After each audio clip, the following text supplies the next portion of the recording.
औज़ुबिल्लाहिमिनश्शैतानिर्रजीम बिस्मिल्लाहिर्रहमानिर्रहीम रब्बि इश्रह ली सदरी व यस्सिर ली अमरी वाहलुल उक़दतम मिन लिसानी यफ़क़हू क़ौली रब्बि यस्सिर वला तुअस्सिर वतम्मिम बिल खैर। अब हमारा टॉपिक है जिसमें थ्रोम्बोसाइटोपिनिया हम पढ़ रहे हैं। थ्रोम्बोसाइट क्या होते हैं? प्लेटलेट। पीनिया का मतलब होता है कमी होना। तो थ्रोम्बोसाइटोपिनिया का मतलब क्या है कि प्लेटलेट्स का कम हो जाना। अब प्लेटलेट्स की कमी को हम कह रहे हैं थ्रोम्बोसाइटोपिनिया। अब नॉर्मल प्लेटलेट काउंट में हमने पहले याद कर लिया कि कितना होता है, 1,50,000 से 3,50,000 तक। ठीक है, 1,50,000 लोअर लिमिट है। तो क्या ख्याल है, 1,50,000 से जब कम होगी प्लेटलेट की अमाउंट तो उसको हम कहते हैं थ्रोम्बोसाइटोपिनिया। ठीक है, लेकिन अगर 1,50,000 से और ज़्यादा कम होके वो 20,000 से 50,000 प्लेटलेट पर माइक्रोलीटर तक चले जाते हैं, तो ऐसे पेशेंट्स में पोस्ट ट्रॉमेटिक ब्लीडिंग होती है। यानी कि कोई ट्रॉमा वगैरह हुआ, उसके बाद एक नॉर्मल इंडिविजुअल में अगर थोड़ी देर की ब्लीडिंग हुई तो ऐसे लोगों में ज़्यादा देर तक ब्लीडिंग चलते रहती है। ठीक है, क्यों? क्योंकि उनका प्लेटलेट काउंट 1,50,000 से कम हो गया, कितना हो गया, 20,000 से 50,000 के दरमियान में।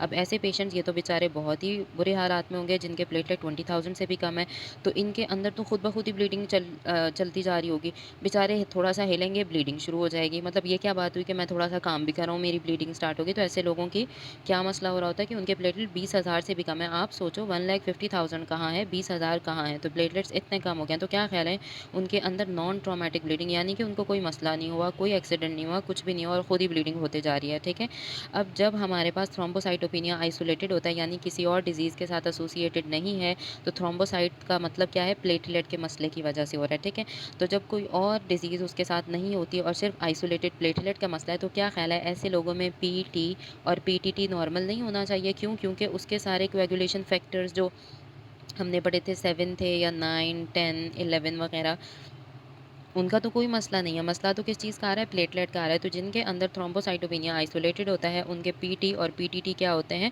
इन पेशेंट्स के पीटी और पीटीटी आपको नॉर्मल मिलेंगे। ठीक है, अब हमने एक जल्दी से कोएगुलेशन को रिवाइज़ करो। ये तो फॉर एग्जांपल वेसल थी, इसकी इंजरी हुई, वेसल की इंजरी होती है, प्लेटलेट्स आके एग्रीगेट होते हैं, एडहेयर होते हैं सारा का सारा जहाँ पे वेसल इंजर होती है, और फिर इनके अंदर फाइब्रिन आके डिपॉजिट होना स्टार्ट हो जाता है और प्लेटलेट आके डिपॉजिट होना स्टार्ट हो जाते हैं। इस सारे काम का मकसद क्या होता है कि ये जो डिफेक्ट क्रिएट हुआ है इसको बंद करना, ताकि ब्लीडिंग ना हो सके। पहले बनता था प्राइमरी हीमोस्टैटिक प्लग, जिसमें सिर्फ प्लेटलेट्स पड़े हुए थे, ढीले-ढीले पड़े हुए होते हैं, उसको स्ट्रॉन्ग करने के लिए एक जाला सा बनाना था, मेश बनाना था, तो फाइब्रिन आता है और सेकेंडरी हीमोस्टैटिक प्लग बनता है और फिर पूरा स्टेबल क्लॉट बनता है, उसको नाम देते हैं फाइब्रिन क्लॉट का। ठीक है, अब क्या होता है कि ये सारा नॉर्मल प्रोसेस था, तो जब प्लेटलेट्स कम है, इसका मतलब है कि ये जो मेन चीज़ है यही कम है। तो क्या ख्याल है, ब्लीडिंग ज़्यादा नहीं होगी, तो ऐसे पेशेंट्स में स्पॉन्टेनियस ब्लीडिंग होती है, और स्पॉन्टेनियस ब्लीडिंग जो थ्रोम्बोसाइटोपिनिया की वजह से होती है, वो ज़्यादातर छोटी वेसल्स में हो रही होती है, क्योंकि वो ज़्यादा वीक होती हैं। जो कॉमन साइट्स हैं, छोटी-छोटी वेसल्स कहाँ पे होती हैं, हमारी स्किन में होती हैं। मैंने बताया ना कि ऐसे पेशेंट्स के पटीकिया परपरा स्किन पे मिलेंगे, उनके म्यूकस मेम्ब्रेन्स में डैमेज होगा, उनके म्यूकस मेम्ब्रेन में ब्लीडिंग होगी, उनके जीआई ट्रैक्ट में ब्लीडिंग होगी, उनके जेनिटो यूरिनरी ट्रैक्ट में ब्लीडिंग होगी, क्योंकि यहाँ सारी क्या क्या पड़ी हुई होती है, म्यूकस मेम्ब्रेन होती है। उसके अलावा जो सबसे बुरी ब्लीडिंग होती है ना, जिसका हमें हमेशा डर रहता है, वो होती है इंट्राक्रेनियल ब्लीडिंग, यानी कि ब्रेन के अंदर ब्लीडिंग। अब ये क्या ख्याल है कि ऐसे पेशेंट्स इंट्राक्रेनियल ब्लीड के, वो ज़ाहिर है कि दिमाग में ब्लीडिंग हो गई तो सारा मसला होना शुरू हो जाता है पेशेंट के साथ। तो ये उन लोगों में होता है जिनका बहुत ज़्यादा प्लेटलेट काउंट डिप्रेस होता है, तो उनके ब्रेन में भी ब्लीडिंग स्टार्ट हो जाती है। अब थ्रोम्बोसाइटोपिनिया के कॉजेज़ को जल्दी-जल्दी रिव्यू करते हैं, माइंड में लाएँगे थ्रोम्बोसाइटोपिनिया किस वजह से हो रहा है, प्लेटलेट का मसला क्या-क्या हो सकता है।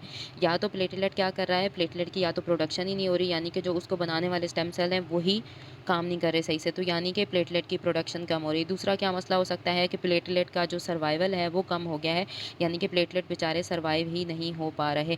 तीसरी रीज़न हमारे पास क्या हो सकती है, या तो जो प्लेटलेट्स हैं उनकी क्या हो रही है, हमारे पास सिक्वेस्ट्रेशन के कहीं पे वो बेचारे बने हुए तो हैं, लेकिन कहीं पे जाके वो इकट्ठे हो गए हैं, सिक्वेस्टर हो गए हैं और हमारी बॉडी को नहीं मिल रहे। और चौथी चीज़ हो सकती है डाइल्यूशन के, ब्लड की डाइल्यूशन हुई, ब्लड में ज़्यादा सा पानी आ गया और डाइल्यूशन की सेल्स ऑब्वियसली कम होना स्टार्ट हो जाते हैं। तो ये सारी रीज़न्स है। अब इनकी डिटेल थोड़ी-थोड़ी जल्दी से रिकैप कर लेते हैं। अब क्या ख्याल है, जिन पेशेंट की प्लेटलेट प्रोडक्शन कम होगी तो इसमें क्यों कम हो रहे हैं, कहीं न कहीं बोन मैरो की डिप्रेशन हो गई है, तो बोन मैरो डिप्रेशन की वजह से वहाँ जो सेल्स बन रहे होते हैं वो नहीं बनते, प्लेटलेट प्रोडक्शन कम हो जाती है।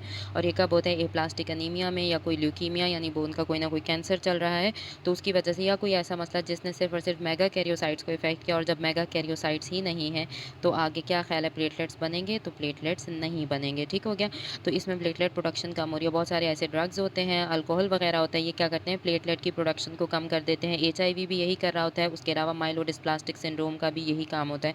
अब प्लेटलेट की सर्वाइवल कम हो गई, यानी उन बेचारों को ज़िंदा ही नहीं रहने दिया जा रहा, तो ऑब्वियसली फ़ौरन माइंड में आ जाना चाहिए इम्यूनोलॉजिकल रिएक्शन या non immune basis. Immune reaction में क्या होता है कि इसमें एंटीजन एंटीबॉडी कॉम्प्लेक्सेस आती हैं और वो क्या करती हैं कि प्लेटलेट के ऊपर आती हैं, कहती हैं भाई हमने तो तुम्हें ज़िंदा रहने ही नहीं देना, और एंटीजन एंटीबॉडी कॉम्प्लेक्सेस इसको डैमेज करना स्टार्ट कर देती हैं, तो प्लेटलेट का सर्वाइवल ख़त्म हो जाता है। उसके अलावा ऑटो इम्यून डिजीज़ेज़ भी होती हैं जिसमें हमारी अपनी बॉडी अपने ही प्लेटलेट्स के खिलाफ काम करती है, ये वाला भी प्रोसेस होता है। उसके अलावा एलो इम्यून थ्रोम्बोसाइटोपिनिया भी होता है। एलो इम्यून का मतलब क्या होता है कि जब प्लेटलेट की ट्रांसफ्यूजन होती है, यानी कि क्या होता है कि जब प्लेटलेट ट्रांसफ्यूजन होती है, यानी कि जब बाहर से आपने कोई प्लेटलेट्स बंदे को दिए, एलो इम्यून रिएक्शन इसको कहते हैं। जब अपनी बॉडी रिएक्ट नहीं करी, बाहर से आपने प्लेटलेट दिए, फॉर एग्जांपल एक बंदे के प्लेटलेट्स कम थे, उसको मैंने बाहर से प्लेटलेट लगाया, उसके अंदर रिएक्शन हुआ और उन बॉडी क्या करेगी कि उन प्लेटलेट्स को डिस्ट्रॉय करना स्टार्ट कर देगी। या एक और एलो इम्यून की एक और एग्जाम्पल ये होती है कि बच्चा माँ के पेट में पड़ा हुआ है, ठीक है, और प्लेसेंटा है, ये प्लेसेंटा है, ठीक है, इस प्लेसेंटा को क्रॉस करके सारी की सारी न्यूट्रिएंट्स और हर चीज़ जा रही होती है ना बेबी के अंदर। अब ignore my baby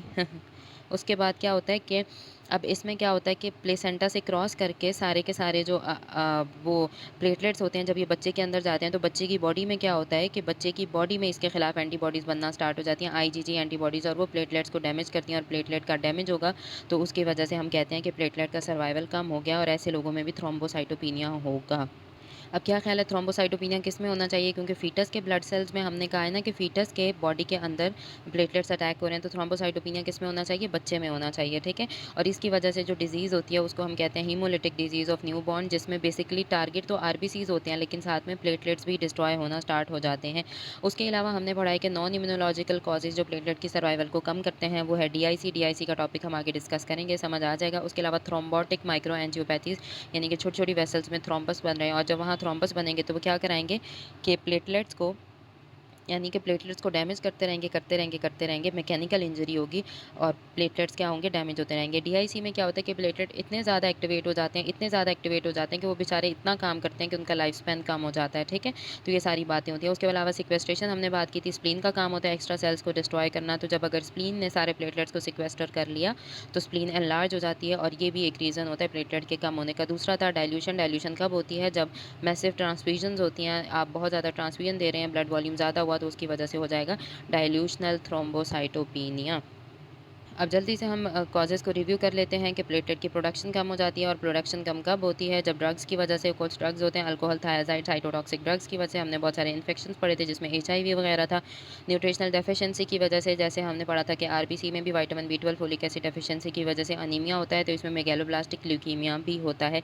aplastic anaemia में उसके अलावा इनफेक्टिव एरिथ्रोपोइसिस और माइलोडिस्प्लास्टिक सिंड्रोम। दूसरा क्या था, प्लेटलेट का सर्वाइवल कम हो जाता है, क्यों, क्योंकि प्लेटलेट्स को अटैक हो रहा होता है, या तो कोई इम्यूनोलॉजिकल प्रोसेस है, जो इम्यूनोलॉजिकल प्रोसेस एक्यूट भी हो सकता है, क्रॉनिक भी हो सकता है, SLE में भी ये प्रोसेस हो सकता है।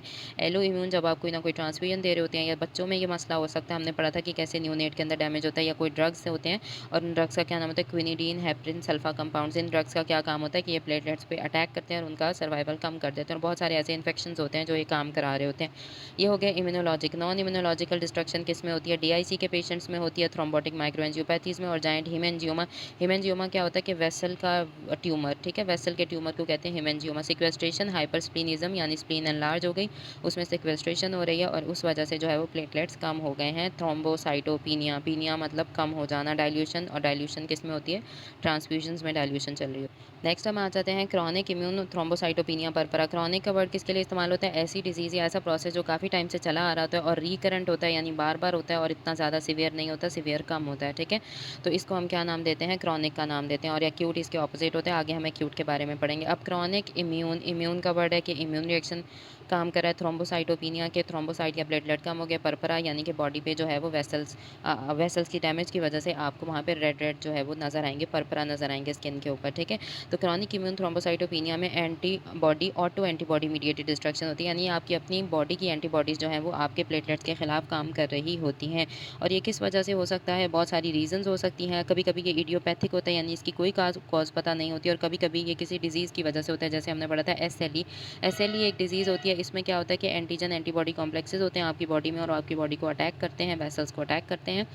SLE में हो सकता है, HIV इन्फेक्शंस में हो सकता है, या कोई और बी सेल नियोप्लाज्म्स होते हैं। और वो बी सेल नियोप्लाज्म्स कौन कौन से होते हैं, जैसे क्रॉनिक लिम्फोसिटिक ल्यूकीमिया, ठीक है, तो इन सारी चीज़ों में क्या होता है कि आपके प्लेटलेट्स डिस्ट्रॉय हो रहे हैं, काफ़ी टाइम से डिस्ट्रॉय हो रहे हैं और आहिस्ता-आहिस्ता होते जा रहे हैं, तो इसको हम कहते हैं क्रॉनिक इम्यून थ्रोम्बोसाइटोपिनिया परपरा। इसकी पैथोजेनेसिस हमने पढ़ लिया, ऑब्वियसली ये बात फ़ौरन माइंड में आ जाती है, ऑटो इम्यून है, तो ऑटो एंटीबॉडीज़ होंगी और ऑटो एंटीबॉडीज़ का क्या काम होता है, ये फॉर एग्जाम्पल प्लेटलेट पड़ा हुआ है ना, प्लेटलेट के ऊपर कुछ रिसेप्टर्स होते हैं, मेम्ब्रेन के ग्लाइकोप्रोटीन रिसेप्टर्स होते हैं और ग्लाइकोप्रोटीन 2b रिसेप्टर होते हैं, 2b 3a रिसेप्टर, एक रिसेप्टर का ये नाम होता है और एक रिसेप्टर होता है ग्लाइकोप्रोटीन 1b एंड 9 रिसेप्टर, ठीक है। तो ये रिसेप्टर्स होते हैं जो प्लेटलेट के ऊपर पड़े हुए हैं। तो क्या ख्याल है, ऑटो एंटीबॉडीज़ ने क्या करना है, इन रिसेप्टर्स के खिलाफ काम करना है, इनको डिस्ट्रॉय करना है। जब क्या ख्याल है कि ये रिसेप्टर डिस्ट्रॉय होंगे, प्लेटलेट अपना फंक्शन परफॉर्म कर पाएंगे, नहीं कर पाएंगे। तो बेसिकली हमने पढ़ा था ना कि थ्रोम्बोसाइटोपिनिया में ज़रूरी नहीं है प्लेटलेट की अमाउंट कम हो सकता है प्लेटलेट की अमाउंट नॉर्मल हो, लेकिन बेचारे डिसफंक्शनल प्लेटलेट्स पड़े हुए हों कि उनका फंक्शन ही नॉर्मल नहीं है। जब फंक्शन ही नॉर्मल नहीं है तो हमें नॉर्मल अमाउंट का कोई फ़ायदा होगा, नहीं होगा। तो इसमें भी यही मसला हो रहा है कि ये जो रिसेप्टर्स हैं ये डिस्ट्रॉय हो जाएंगे ऑटो एंटीबॉडीज़ की वजह से और उसकी वजह से थ्रोम्बोसाइटोपिनिया हो जाता है। अब पैथोजेनेसिस में हमने यही पढ़ना है कि बेसिकली प्लेटलेट की सरफेस पे जो ग्लाइकोप्रोटीन रिसेप्टर्स पड़े हैं उनके खिलाफ एंटीबॉडीज़ काम करेंगे और वो एंटीबॉडीज़ कौन सी होती हैं, आईजीजी क्लास की होती हैं, ठीक है। उसके अलावा एक और डिजीज़ है ऑटो इम्यून हीमोलिटिक एनीमियाज में क्या होता है कि जो एंटी प्लेटलेट एंटीबॉडीज़ होती हैं वो ऑप्सोनिन्स के तौर पर काम करती हैं और ऑप्सोनिन मैंने क्या बताया था कि ये फॉर एग्जाम्पल प्लेटलेट है, इसके ऊपर एक एंटीबॉडी आके लगी, अब ये कहेगी कि मैंने तो तुम्हें बाइंड कर लिया, अब मैं तुम्हें फेगोसाइटोसिस करवा के ही रहूँगी। तो ऑप्सोनिन का क्या काम होता है, कोई भी ऐसी चीज़ जिसने किसी भी चीज़ को यानी कि ऑप्सोनिन कोई भी ऐसा बेसिकली समझ लो कि एक गार्ड होता है, उसने क्या करना है कि इस चीज़ को उठाना है और जेल में लेके जाना है और जेल क्या है, मैक्रोफेज। तो ये क्या करेगी कि ये एंटीबॉडी जब प्लेटलेट के साथ बाइंड करेगी और उस पूरे को उठा के मैक्रोफेजेस में लेके जाएगी और उसकी फेगोसाइटोसिस कराएगी, इसको कहते हैं ऑप्सोनिन्स। तो आईजीजी क्लास की जो एंटीबॉडीज़ होती हैं उनका ये काम होता है, ठीक है। तो ऑटो इम्यून हीमोलिटिक एनीमियाज में प्लेटलेट एंटीबॉडीज़ जो होती हैं वो ऑप्सोनिन्स के तौर पे काम करती हैं और ऑप्सोनिन्स क्यों ऑप्सोनिन्स होती हैं, बेसिकली वजह क्या होती है कि ये जो एंटीबॉडी होती है ना, इसके ऊपर एक पोर्शन होता है जिसको हम कहते हैं एफसी और ये मैक्रोफेज पड़ा हुआ है। तो मैक्रोफेज के ऊपर रिसेप्टर होता है, हमने पढ़ा है ना हर चीज़ का कोई ना कोई रिसेप्टर होता है। तो इस एंटीबॉडी का जो एफसी पोर्शन होता है इसका रिसेप्टर पड़ा हुआ होता है फेगोसाइट्स के ऊपर, ठीक है, मैक्रोफेजेस वगैरह के ऊपर। तो क्या होता है कि जब ये एंटीबॉडी प्लेटलेट के साथ बाइंड करती है तो ये अपने एफसी पोर्शन के थ्रू मैक्रोफेज को रिकग्नाइज कराती है अपने आप को और पूरे के पूरे प्लेटलेट एंटीबॉडी कॉम्प्लेक्स को फेगोसाइट जो है वो खा लेता है, ठीक है। तो ये सारा प्रोसेस होता है ऑप्सोनिन का कि उनके ऊपर कोई ना कोई ऐसी चीज़ होती है जिसको रिसेप्टर्स ने रिकग्नाइज करना है। उसके अलावा स्प्लीन में देख लेते हैं, स्प्लीन में भी प्लेटलेट डैमेज होते हैं और तो स्प्लीन में क्या होता है, स्प्लीन में प्लाज्मा सेल्स भी बहुत ज़्यादा होते हैं। स्प्लीन दो काम कर रही होती है, एक तो उसके अंदर प्लाज्मा सेल्स पड़े हुए हैं, प्लाज्मा सेल्स क्या बनवाएंगे, एंटीबॉडीज़ बनवाएंगे और एंटीबॉडीज़ ऑप्सोनिन के तौर पे काम करेंगी और उसको डिस्ट्रॉय कराएंगी। उसके अलावा हमने कहा है कि स्प्लीन में और क्या चीज़ पड़ी हुई होती है, मैक्रोफेजेस वगैरह। तो स्प्लीन में दो चीज़ें चल रही होती हैं, एंटीबॉडी भी बनती हैं, मैक्रोफेजेस भी होते हैं।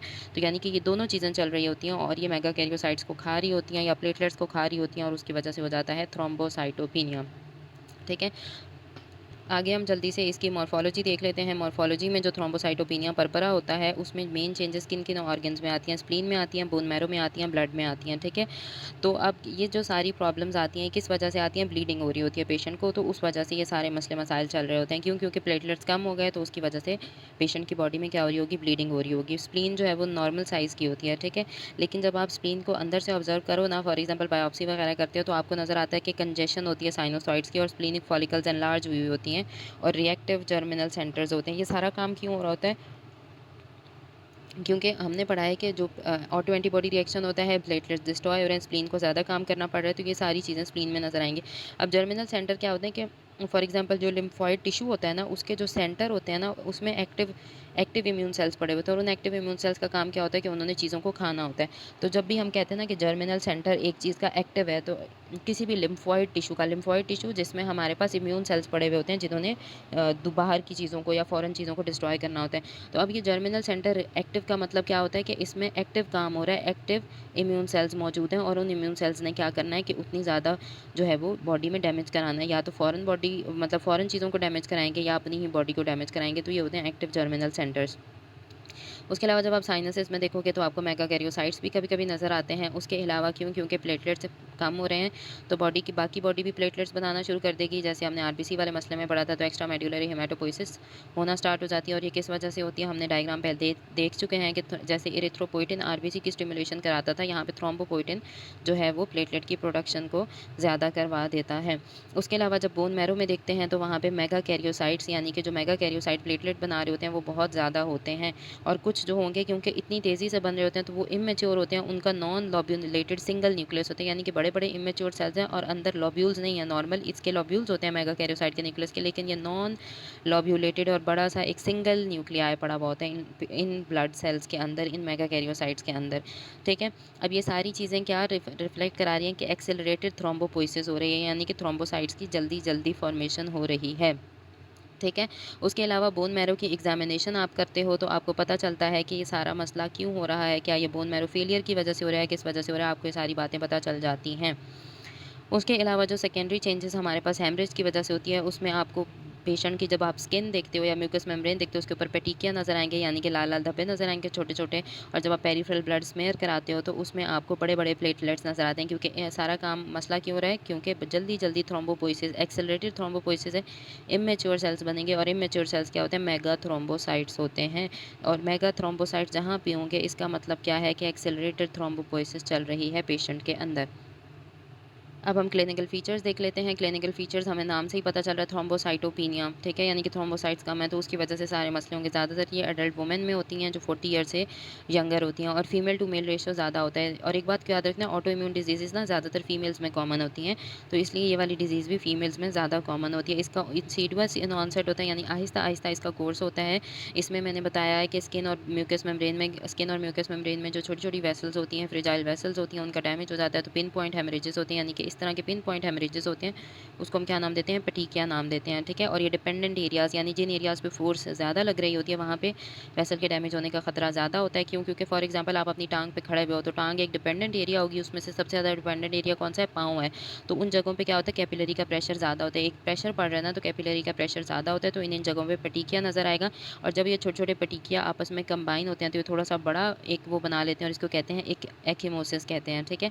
अब ऐसे पेशेंट्स आपको हिस्ट्री देंगे कि डॉक्टर साहब मैं तो थोड़ा-सा मैं कहीं हाथ भी टकराता है ना तो मुझे ब्लीडिंग स्टार्ट हो जाती है, मेरे नाक में से हर वक़्त खून निकलता रहता है, मेरे मसूड़ों में से हर वक़्त खून निकलता रहता है। उसके अलावा कहेगा कि मुझे थोड़ा-सा ट्रॉमा हो तो मेरे जी बाजू में हेमरेज बनना स्टार्ट हो जाता है, तो वो ये कंप्लेन करेगा, आपको पता चलेगा कि इसको बड़ी जल्दी-जल्दी हेमरेज हो रहा है, ठीक है। कभी-कभी डिज़ीज़ क्या करती है कि वो फर्स्ट टाइम ही मैनिफेस्ट करती है मेलिना के साथ। मेलिना क्या है, जीआईटी में ब्लीडिंग होती है, तो जब पेशेंट का स्टूल आता है ना तो स्टूल बिल्कुल ब्लीडिंग होती है। आप मेलिना की डायग्राम सर्च करना, उसमें देखोगे क्या बिल्कुल ब्लड आ रहा होता है पेशेंट के स्टूल में, तो ब्लडी स्टूल्स को मेलिना कहते हैं। हेमेच्यूरिया यानी कि उसके यूरिन में हमने पढ़ा था ना कि जीआईटी जेनिटो यूरिनरी ट्रैक्ट सारे के सारे जहाँ म्यूकस मेम्ब्रेन है उनमें ये सारे मसले स्टार्ट हो जाते हैं। मेलिना होगा, हेमेच्यूरिया होगा, और जो फीमेल्स होती हैं उसमें मेंस्ट्रुअल फ्लो बहुत ज़्यादा होना स्टार्ट हो जाएगा। उसके अलावा जो 2 सबसे सीरियस कॉम्प्लिकेशंस हैं जो लाइफ थ्रेटनिंग है वो होती है सब अरेक्नॉइड हेमरेज, जो कि ब्रेन में चलता है, और इंट्रासेरेब्रल हेमरेज, ठीक है। ये सारे ब्रेन में हेमरेज चल रहे होते हैं। उसके अलावा स्प्लीनोमेगली और लिम्फेडिनोपैथी ऐसे पेशेंट्स में इतनी ज़्यादा नहीं नज़र आती, प्राइमरी डिजीज़ यानी कि जिसमें प्राइमरीली प्लेटलेट डिस्ट्रॉय हो रहे हैं। लेकिन अगर किसी के प्लेटलेट बी सेल नियोप्लाज़्म की वजह से डिस्ट्रॉय हो रहे हैं तो आपको स्प्लीनोमेगली और लिम्फेडिनोपैथी नज़र आएगी। तो अगर पेशेंट में स्प्लीनोमेगली है यानी उसकी स्प्लीन एनलार्ज है और उसके लिम्फ नोड एनलार्ज आपको नज़र आए हैं, तो आपको फटाफट सोचना चाहिए कि इसका ये डिसऑर्डर प्राइमरी नहीं हो सकता, ये सेकेंडरी है, किसी बी सेल नियोप्लाज़्म की वजह से है। लैब फाइंडिंग्स देखें तो लैब फाइंडिंग में आपको क्या नज़र आएगा, आप पेशेंट का ब्लड टेस्ट कराओगे तो आपको थ्रोम्बोसाइटोपिनिया नज़र आएगा। उसके अलावा प्लेटलेट काउंट तो कम है ही है। जब आप मेगा कैरियोसाइट्स बोन मैरो की बायोप्सी कराते हो तो आपको वहाँ पे हो सकता है मेगा कैरियोसाइट्स नॉर्मल हो अगर तो इनिशियल फेजेज़ में, और अगर वो बहुत आगे डिजीज़ जा चुकी है तो हो सकता है मेगा कैरियोसाइट बढ़े हुए नज़र आएँ, ठीक है। यानी मेगा कैरियोसाइट नॉर्मल भी हो सकते हैं, इंक्रीज़्ड भी हो सकते हैं। उसके अलावा मैंने कहा था कि इसमें क्या होता है, एक्सेलरेटेड थ्रोम्बोपोइसिस होती है, तो उसकी वजह से प्लेटलेट्स कैसे होंगे, लार्ज प्लेटलेट्स नज़र आएँगे पेरिफेरल ब्लड में। लार्ज प्लेटलेट्स नज़र आते हैं। उसके अलावा प्लेटलेट की डिस्ट्रक्शन बहुत ज़्यादा एक्सेलरेट हुई होती है। अब ये वाली बात याद रखनी है, सारा मसला हम पढ़ रहे हैं थ्रोम्बोसाइटोपिनिया प्लेटलेट्स का मसला है, तो क्या ख्याल है, क्लॉटिंग फैक्टर का तो कोई मसला नहीं है, तो पीटी और पीटीटी बिल्कुल नॉर्मल होंगे। उसके अलावा अगर कोई ऑटो एंटीबॉडी का टेस्ट है वो आप कर सकते हैं, लेकिन इसकी सेंसिटिविटी और स्पेसिफिसिटी लो होती है, आपको इतना अच्छा डायग्नोसिस नहीं बनता। अब ये जो सारे पेशेंट्स हैं, क्योंकि ये इम्यून रिएक्शन है और हमें इम्यून रिएक्शन को सप्रेस करना है, तो हम क्या करते हैं कि पेशेंट को ग्लूकोकॉर्टिकॉइड देते हैं, और ऐसे पेशेंट जो होते हैं वो ग्लूकोकॉर्टिकॉइड से रिस्पॉन्स देते हैं। यानी कि ग्लूकोकॉर्टिकॉइड का क्या काम होता है, इम्यून रिएक्शन को कैसे सप्रेस करते हैं कि फेगोसाइट के फंक्शन को इनहिबिट करते हैं। लेकिन अक्सर ऐसे लोगों को जब आप स्टेरॉइड उनका ख़त्म करा देते हो ना तो डिजीज़ फिर से रिलैप्स हो जाती है, यानी कि फिर से वापस आ जाती है, तो इन बेचारों को पूरी ज़िंदगी स्टेरॉइड पे रहना पड़ता है। उसके अलावा जिनके अंदर मॉडरेटली सीवियर थ्रोम्बोसाइटोपिनिया होता है, यानी कि जिनका प्लेटलेट काउंट 30,000 से थोड़ा-सा ज़्यादा है, उनको हम केयरफुली फॉलो कर सकते हैं कि 30,000 पे हमें इतना ज़्यादा ज़रूरत नहीं पड़ती, तो हम पेशेंट को फॉलो करते हैं केयरफुली और देखते हैं कि इसकी डिज़ीज़ किस तरह प्रोग्रेस कर रही है, पेशेंट के सिम्पटम इम्प्रूव हो रहे हैं या नहीं हो रहे। और क्या-क्या मसले आ रहे हैं, ठीक है? तो हम उसको फ़ॉलो कर सकते हैं। और कुछ ऐसे इंडिविजुअल्स होते हैं आईटीपी के कि जो स्पॉन्टेनियसली रेमिट कर जाते हैं, यानी खुद ब खुद ही उनकी डिज़ीज़ रिज़ॉल्व हो जाती है। रेमिट करना ये होता है कि वो उस डिज़ीज़ से रिकवर कर जाते हैं, ठीक है? तो कुछ ऐसे पेशेंट्स होते हैं, मतलब वही है, वेरिएबल कोर्स होता है, कुछ रिकवर कर जाते हैं, कुछ में ये डिज़ीज़ मतलब स्टेरॉइड छोड़ने के बाद दोबारा वापस आ जाती है। और ऐसे पेशेंट जिनमें सिवियर थ्रोम्बोसाइटोपिनिया होता है और वो किस वजह से अगर हो रहा हो, अगर वो सेकेंडरी हो, किसी और कॉज़ की वजह से हो रहा हो, स्प्लीन की डिस्ट्रक्शन की वजह से हो रहा हो, तो आप ऐसे पेशेंट्स में स्प्लीनेक्टमी करते हो और स्प्लीनेक्टमी करने से प्लेटलेट काउंट पेशेंट्स में नॉर्मल हो जाता है। उसके अलावा क्योंकि इम्यून रिएक्शन है, बाकी इम्यून मॉड्यूलेटरी एजेंट्स आप दे सकते हो। इम्यून मॉड्यूलेटरी एजेंट्स क्या होते हैं जो इम्यून रिएक्शन को सप्रेस करते हैं? वो कौन-कौन से होते हैं? कोई भी इम्यूनोग्लोबुलिन आप दे सकते हो पेशेंट को, या एंटी CD20 एंटीबॉडी देते हो, ठीक है? CD20 के खिलाफ जो एंटीबॉडी काम करती है वो इम्यून रिएक्शन को, क्योंकि CD20 एक रिसेप्टर होता है जो इम्यून सेल्स पे मौजूद होता है। तो एंटी CD20 यानी इम्यून सेल के रिसेप्टर को इनहिबिट करेंगे ताकि वो हमारे सेल्स को ना खा पाए। तो एंटी CD20 एंटीबॉडी देते हैं, रिटुक्सीमैब वगैरह, ये भी पेशेंट्स में बहुत इफेक्टिव होती है। उसके अलावा ऐसे पेशेंट्स में हम क्या करते हैं कि पेशेंट्स को थ्रोम्बोपोएटिन वाली चीज़ें देंगे, क्योंकि थ्रोम्बोपोएटिन का क्या काम होता है? मेगाकैरियोसाइट को स्टिमुलेट करेगा और ज़्यादा से ज़्यादा प्लेटलेट बनेंगे उस पेशेंट के अंदर। तो थ्रोम्बोपोएटिन स्टिमुलेट करने वाली चीज़ें देंगे, उनको हम क्या नाम देते हैं? थ्रोम्बोपोएटिन माइमेटिक्स, ठीक है? जो थ्रोम्बोपोएटिन के जैसा ही काम करते हैं। अब हम क्रॉनिक थ्रोम्बोसाइटोपिनिया पर पढ़ चुके हैं, अब हम एक्यूट इम्यून थ्रोम्बोसाइटोपिनिया पर पढ़ेंगे। एक्यूट मैंने बताया है कि जो बहुत शॉर्ट टाइम में हो, इसका बहुत सिवियर कोर्स हो और ये बहुत ज़्यादा डैमेज पेशेंट का करा दे, इसको हम कहते हैं। और शॉर्ट टाइम के लिए होता है कि आता शॉर्ट टाइम के लिए लेकिन बहुत डैमेज करा के चला जाता है। अब ये जो एक्यूट नाम से ही हमें पता चल गया इम्यून है, तो इसमें ऑटो एंटीबॉडीज़ होंगी और ये प्लेटलेट्स को डिस्ट्रॉय करेंगी और ये ज़्यादातर चाइल्डहुड की डिजीज़ होती है, ठीक है? दोनों सेक्सेस में ये ज़्यादा कॉमन होती है। सिम्टम्स एब्रप्ट होते हैं, अचानक से आते हैं और यूजुअली जो है ना, वायरल इलनेस हुई, पेशेंट को कोई वायरल इन्फेक्शन हुआ, उसके 1 से 2 वीक के बाद ये मसला उसको होना स्टार्ट हो गया, ठीक है? क्यों? क्योंकि वायरल इन्फेक्शन हुआ, उसकी वजह से ऑटो एंटीबॉडीज़ बनेंगी बॉडी में और 1 से 2 वीक के बाद आपको सिम्पटम्स नज़र आना स्टार्ट हो जाएँगे।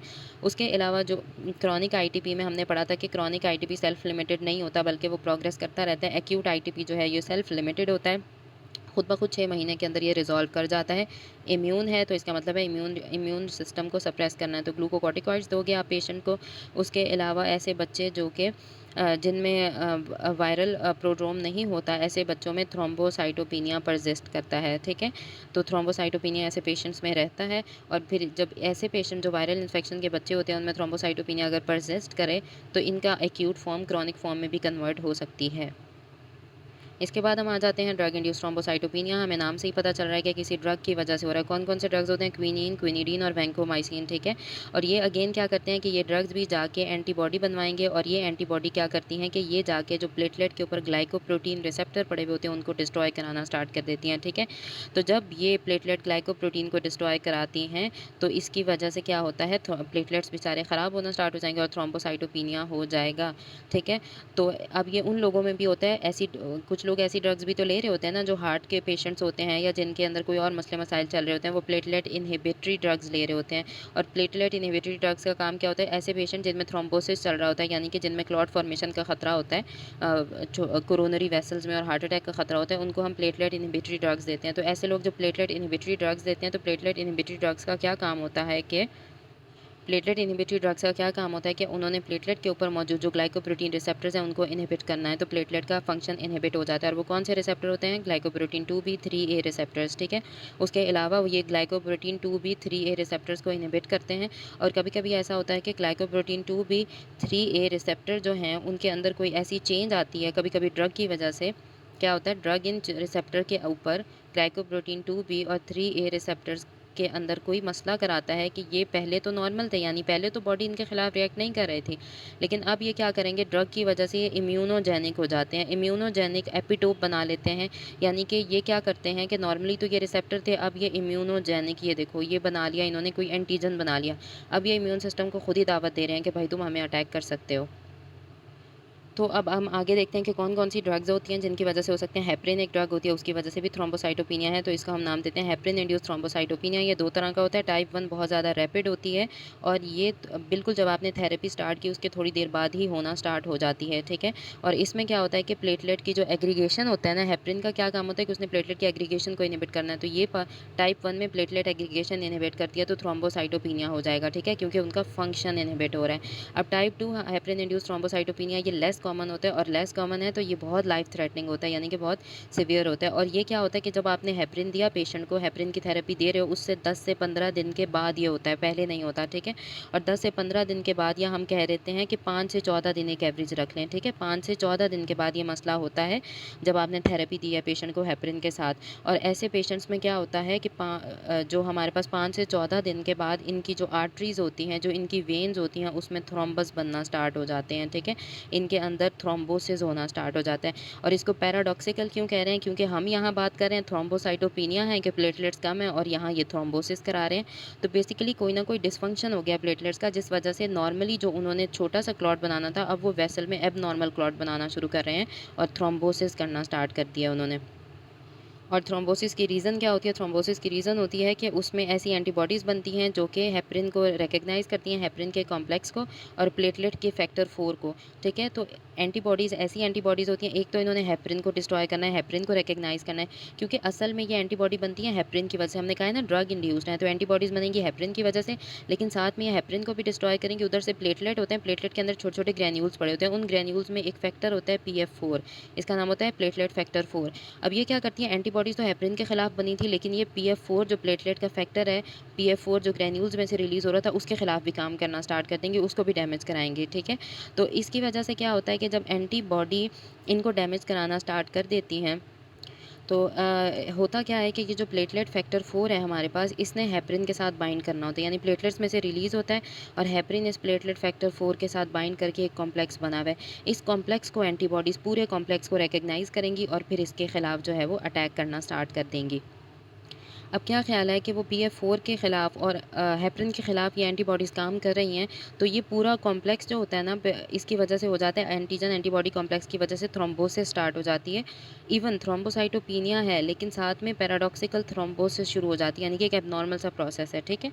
उसके अलावा क्या होता है कि आपने इमीडिएटली थ्रोम्बिन को, ऐसे पेशेंट्स के अंदर आपने फटाफट हेपरिन को स्टॉप करना है। अगर आपने हेपरिन को स्टॉप नहीं किया, तो इसकी वजह से बड़ी-बड़ी आर्टरीज़ में भी क्लॉट बनता रहेगा, बनता रहेगा, बनता रहेगा। और जब बड़ी आर्टरीज़ के अंदर वैस्कुलर इनसफिशिएंसी होगी, बड़ी आर्टरीज़ किसको सप्लाई कर रही होती है? हमारी लेग्स को। तो लेग्स की आर्टरीज़ की जब ब्लॉकेड हो जाएगी, उसमें क्लॉटिंग बनना स्टार्ट हो जाएगी, तो उसकी वजह से क्या होना शुरू हो जाएगा? ऐसे पेशेंट्स की लिम्ब्स में इस्कीमिया होगा और ऐसे लोगों की लिम्ब्स काटनी पड़ सकती हैं। वेनस थ्रोम्बोसिस भी हो सकता है, ऐसी जो लेग की बड़ी-बड़ी वेन्स होती हैं, उसमें भी थ्रोम्बस बन सकता है। और वेन्स कहाँ जाती हैं? राइट हार्ट में जाती हैं, ठीक है। तो राइट हार्ट में ये वाली जो हमारे पास थ्रोम्बस जा सकता है, इसको हम कहते हैं डीप वीनस थ्रोम्बोसिस, यानी कि वेन्स में बना थ्रोम्बस, उसको कहते हैं डीप वीनस थ्रोम्बस। और ये थ्रोम्बस आगे जाके राइट हार्ट में जा सकता है, और आगे राइट हार्ट से ये कहाँ जाएगा? राइट हार्ट से ब्लड जाता है ना हमारे पास लंग्स में, तो लंग्स में चला जाएगा और लंग्स में जाके ये हमारे पास पल्मोनरी थ्रोम्बो एम्बोलिज्म करेगा। क्यों? क्योंकि थ्रोम्बस आया कहाँ से है? नीचे लेग से आया है और ऊपर आके लंग्स में बैठ गया, तो इसलिए हम इसको कह रहे हैं एम्बोलिज्म, ठीक है। तो ऐसे लोग जब आएँगे ना पेशेंट, तो वो कहेगा कि अब वो अचानक आएगा पेशेंट, डीवीटी का पेशेंट, यानी कि डीप वीनस थ्रोम्बोसिस का अचानक सांस के मसले के साथ आएगा, तो आपको पता चल जाएगा कि अच्छा, इसका डीवीटी का जो क्लॉट था वो टूट के ऊपर लंग्स में आ गया और अब इसको सांस का मसला शुरू हो गया है पेशेंट को, और ये एक इमरजेंसी सिचुएशन होती है। कोशिश करनी चाहिए कि ऐसे पेशेंट्स को क्या देना चाहिए? Low molecular weight heparin preparation, यानी कि हेपरिन प्योर फॉर्म में नहीं देना चाहिए, क्योंकि हमने पढ़ा है हेपरिन PF4 के साथ बाइंडेड होता है, इस पूरे के खिलाफ एंटीबॉडी काम करेंगी, थ्रोम्बोसिस होगा, सारे मसले स्टार्ट होंगे। तो इस चीज़ को ख़त्म करने के लिए हम ये हेपरिन नहीं देते, लो मॉलिक्यूलर वेट हेपरिन एक प्रिपरेशन होती है, वो देते हैं। इसकी वजह से क्या होता है कि ये जो थ्रोम्बोटिक टेंडेंसी है ना, यानी जो थ्रोम्बोसिस का मसला चल रहा है, उसको हम ख़त्म कर सकते हैं, ठीक है। तो इसलिए कोशिश करनी चाहिए कि ऐसे पेशेंट को लो मॉलिक्यूलर वेट हेपरिन दिया जाए। अब ऐसा नहीं है कि ऐसे लोगों में बिल्कुल थ्रोम्बोसिस हो ही नहीं सकता जिनको लो मॉलिक्यूलर वेट हेपरिन देंगे। बस ये होगा, ये फ़ायदा होगा हमें कि जो रिस्क है ना वो कम हो जाएगा, यानी कि रिस्क इन पेशेंट्स का लोअर हो जाएगा थ्रोम्बोसिस का। तो ये फ़ायदा होता है लो मॉलिक्यूलर वेट हेपरिन देने का। इसके अलावा 2 छोटे-छोटे टॉपिक्स हैं हमारे पास जो गाइड में मौजूद हैं और इनको हमने जल्दी-जल्दी रिव्यू करना है। ये है हमारे पास जिसमें ब्लीडिंग डिसऑर्डर जो कि डिफेक्टिव प्लेटलेट फंक्शन की वजह से होते हैं, ठीक है? यानी कि प्लेटलेट के फंक्शन के अंदर कोई मसला आ रहा है और ये इनहेरिटेड डिसऑर्डर्स होते हैं, इसमें प्लेटलेट का फंक्शन एबनॉर्मल हो जाता है। तो इसका मतलब क्या है कि इनहेरिटेड डिसऑर्डर में प्लेटलेट का कौन-कौन सा फंक्शन नॉर्मल होता है? या तो उनकी एडहेज़न ख़राब है, वो एडहेयर नहीं हो पा रहे, वेसल वॉल से आके एडहेयर नहीं हो पा रहे, या वो एग्रीगेट नहीं हो पा रहे, ठीक है? उनकी एग्रीगेशन का मसला चल रहा है, या प्लेटलेट के अंदर हमने पढ़ा था कि ये प्लेटलेट होता है, अंदर ग्रैन्यूल्स होते हैं और वो ग्रैन्यूल्स के अंदर से सेक्रीशंस कर रहे होते हैं। या तो ये मसला होता है कि वो अपनी ग्रैन्यूल्स की सेक्रीशन नहीं कर रहे होते। तो तीनों मसले, या तो प्लेटलेट एग्रीगेशन नहीं होती, या प्लेटलेट की एडहेजन नहीं होती, सेक्रीशन नहीं होती। उस वजह से क्या होता है कि प्लेटलेट का फंक्शन इफेक्ट होता है, और प्लेटलेट के फंक्शन इफेक्ट होने की वजह से क्या है कि कुछ डिजीजेस अकर करती हैं। उनका हम पढ़ लेते हैं। एक होता है बर्नार्ड सोलियर सिंड्रोम। ये क्या होता है कि इसमें एडहेजन का डिफेक्टिव होती है। क्या ख्याल है, जब प्लेटलेट की एडहेजन डिफेक्टिव है, प्लेटलेट्स ने क्या करना था कि ये एंडोथीलियम होती है ना, और एंडोथीलियम के नीचे एंडोथीलियल मैट्रिक्स पड़ा हुआ होता है, तो सब एंडोथीलियल मैट्रिक्स के साथ जाके प्लेटलेट एडहेयर करते हैं। तो यहाँ पे बर्नार्ड सोलियर सिंड्रोम में ये वाली एडहेजन नहीं हो रही होती। और ये कौन सा डिसऑर्डर है? ऑटोसोमल रिसेसिव डिसऑर्डर है हमारे पास। और इसमें क्या होगा कि ऐसा कौन सा मसला है जिस वजह से प्लेटलेट एडहेयर नहीं कर पा रहे? तो प्लेटलेट के ऊपर जो ग्लाइकोप्रोटीन 1b और 9 का जो रिसेप्टर होता है उसका मसला चल रहा होता है, इस कॉम्प्लेक्स का मसला चल रहा होता है, इसकी डेफिशिएंसी होती है। ये चीज़ है ही नहीं। जब ये चीज़ मौजूद नहीं है तो प्लेटलेट नॉर्मल काम कर पाएगा? बिल्कुल भी काम नहीं कर पाएगा। तो इसकी वजह से ये मसला होता है बर्नार्ड सोलियर सिंड्रोम। उसके अलावा क्या होता है कि ये जो ग्लाइकोप्रोटीन रिसेप्टर्स था, हमने जो अभी बात की है कि 1b और 9 रिसेप्टर, इसका क्या काम होता है कि इसने वॉन विलिब्रेंट फैक्टर के साथ बाइंड करना है, ठीक है। तो ये रिसेप्टर वॉन विलिब्रेंट फैक्टर के साथ जाके बाइंड करता है और फिर प्लेटलेट्स को एडहेयर कराता है। तो क्या ख्याल है कि जब ये रिसेप्टर ही नहीं है, वॉन विलिब्रेंट फैक्टर से बाइंड करेगा? नहीं करेगा। और जब वॉन विलिब्रेंट फैक्टर ही नहीं है तो सब एंडोथेलियल मैट्रिक्स से प्लेटलेट्स बाइंड हो पाएंगे? नहीं हो पाएंगे। तो ये सारा मसला चल रहा होता है। तो अगर कहीं वेसल वॉल की इंजरी हुई, प्लेटलेट्स बाइंड नहीं कर पाएंगे, तो वहाँ से ब्लीडिंग का चांस ज़्यादा हो जाता है, और इसको हम कहते हैं कि इन पेशेंट्स में ब्लीडिंग टेंडेंसी होती है। अगली डिजीज़ जो हम पढ़ेंगे एक और, वो भी हेरिडिटरी होती है, उसको कहते हैं ग्लैंड्समैन थ्रोम्बस्थीनिया। इसमें क्या होता है कि ऊपर हमने पढ़ा था प्लेटलेट की एडहेजन डिफेक्टिव है, इसमें एग्रीगेशन डिफेक्टिव है। ये भी ऑटोसोमल रिसेसिव डिसऑर्डर होता है। और ये वाले जो प्लेटलेट्स हैं ये एग्रीगेट नहीं हो पाएंगे। अब एग्रीगेट नहीं हो पा रहे तो क्यों? एग्रीगेशन करवाती कौन सी चीज़ थी? प्लेटलेट के अंदर हमने पढ़ा ग्रैन्यूल्स होते हैं और उनमें से डिफरेंट चीज़ें रिलीज़ होती हैं, और एक चीज़ रिलीज़ होती है एडीपी। और एडीपी जो रिलीज़ होती है उसका काम होता है प्लेटलेट्स को एग्रीगेट करवाना। अब क्या होता है, ऐसे प्लेटलेट में एडीपी तो रिलीज़ हो रहा है लेकिन एडीपी काम नहीं कर पाएगा। क्यों? क्योंकि प्लेटलेट के अंदर मसला चल रहा होता है और प्लेटलेट एग्रीगेट नहीं हो पाएंगे, ठीक है। एडीपी ने भी प्लेटलेट एग्रीगेशन करानी होती है, कोलेजन ने भी, एपिनेफ्रिन ने भी, थ्रोम्बिन ने भी, ये 4 चीज़ों ने करानी होती है।